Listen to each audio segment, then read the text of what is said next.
这是我在烧烤店洗了1个月的碗，大厨才分享给我烧烤店蒜蓉酱的配方。有了它，就可以轻松的做出蒜蓉烤虾、蒜蓉烤生蚝、蒜蓉烤元贝、蒜蓉烤茄子、蒜蓉烤圣子等等所有蒜蓉菜。蒜蓉酱选蒜就是关键，广东产的南方独头蒜，再准备这种江苏产的北方大蒜，用这个榨汁机把它榨成一粒一粒的就可以了。1斤蒜蓉分2等份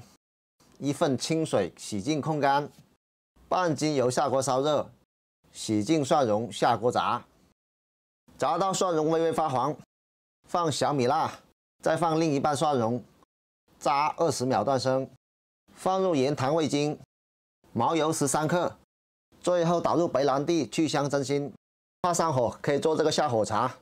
锅底放入葛根、马蹄、玉米，倒入清水，小火煲30分钟即可。装烤盘，切换烤盘模式，把整个茄子放进烤盘中，